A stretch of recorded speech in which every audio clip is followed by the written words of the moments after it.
Experience of that is that it doesn't last. The now doesn't last? Yes, it's like you come to experience or realize that, but it doesn't last. It's only a flash. What doesn't last? The experience of. The experience yes, of the now, the who the real me is. The peacefulness. Listen to what you're saying, okay? Listen totally what you're saying. See, what you are really saying is when you say the now doesn't last, you are referring to the noise as reality. Do you understand? I'm trying to grasp it. I Yeah. hear what you're saying. But you cannot grasp the now. And this is what I'm trying to say too. You cannot grasp the now because to try to grasp the now is just like saying the ego is trying to look itself into the mirror and the reflection, and the reflection is trying to understand itself. It can be done.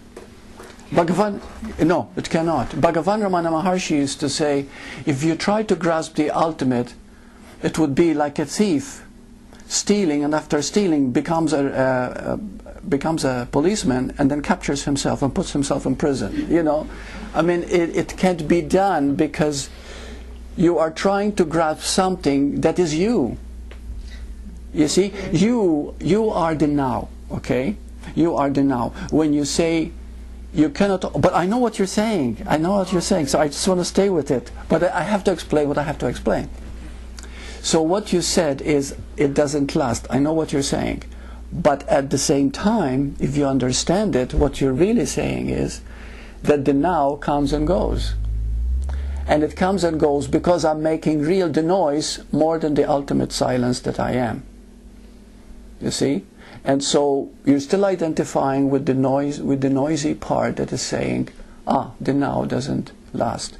The now is always. If the now wasn't all the time, I couldn't talk to you. You couldn't hear me. You couldn't see me. Because this space that we are has more energy than any material form can ever have. You see, it's filled with billions and billions of energies, right? This energy is a constant that is constantly emanating from this source we call now, which is the eternal. So therefore, you have moments when you experience now, like when you're in love, holding a baby in your arms. Maybe you're listening to a piece of music and you have that, they have that moment.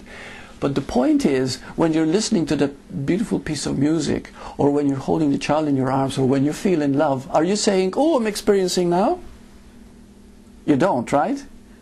No. No, you don't. What I understand what you're saying is like, while you're speaking, I understand it as a concept.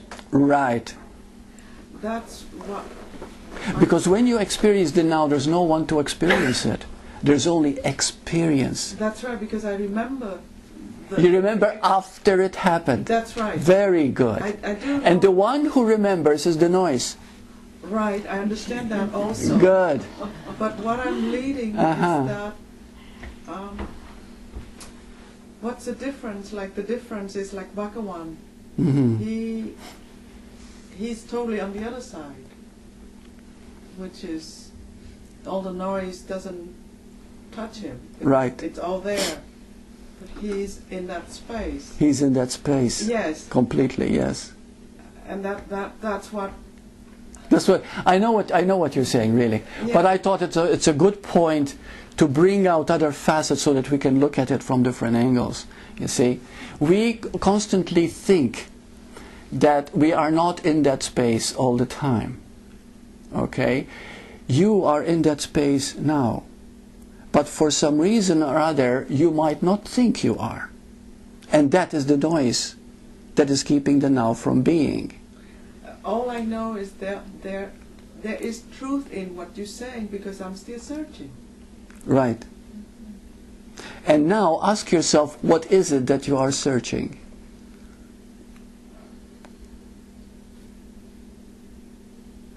Love.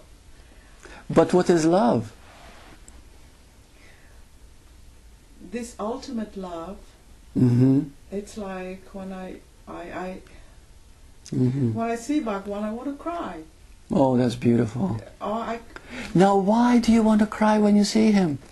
Because don't know. he has the same beauty. The beauty is in you. I understand that as a concept. It's just Right. And the noise comes back and says, but I'm not that yet.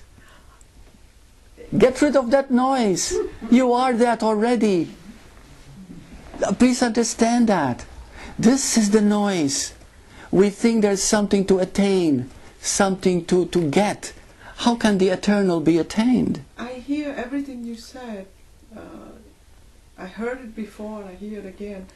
But somehow my heart is still yearning. Yes. Very good. So therefore, very good. Your heart is still yearning. Therefore, there are still lessons you need to learn. And that's fine. Allow that yearning. This is the noise. And this is why I said, this is a very common email. Very, very common. Keep being aware of this yearning. Keep listening to this yearning and see what it is, where it's coming from. That yearning is coming from a need, a want, from what is already there. You see? And keep knowing that. And as you recognize it more and more and more, it will happen. I remember the first time that I really, there was a time when I was on television, and I prided myself into being an expert. I had my own show, Mind Body Connection, in Toronto. I read so many books, and then after all this, I had a realization that all I ever knew was what I studied and been told. And it was such a shock that after that I traveled, and moved to California, and I stopped teaching because I was too ashamed to do it. I felt like a hypocrite, truly. But that was the breakthrough that was needed. Yeah, maybe I also had a breakthrough. I don't know, maybe not the same like yours. Like work, I also dropped, and I didn't want to work anymore. Yeah. I saw the uselessness of it. They keep taking me to more illusion, so that was also dropped. Yes, and that's what happened slowly. You see? Now, how long have you been following this? How long?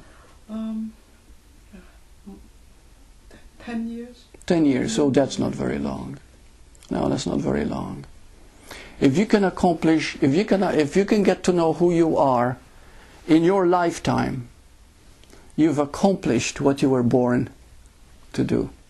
And that's quite an accomplishment, because very few people do. Most people live and die never even knowing that they are divine beings. So this is wonderful. No, 10 years is nothing. When I had realized this is about 30 years ago. And I had that shock. He did it. Was that? 2 years. Nisargadatta, one of the teachers in India. Yeah. It's only 3-4 years, and he said he did everything his teacher said. Yes. And in 3-4 years, he. Yeah, and it's true. And he realized the truth after his teacher. That's right. He says, I believed completely whatever the teacher told me, and I had no doubt. Yeah. And he says, what he told me became true. But you might say, oh, if I only had that trust, if I only had this, if I only had that. Where did that trust come from? You see? From years and years and years, maybe lifetimes of learning and growing and looking and seeing. You see? So what I'm saying is, I'm not saying that this is has to take a long time. What I'm saying is that when we begin to realize, and you can realize it here, because you wouldn't be in Satsang if you weren't ready. You wouldn't be here. That in this moment, in this now, you are already that.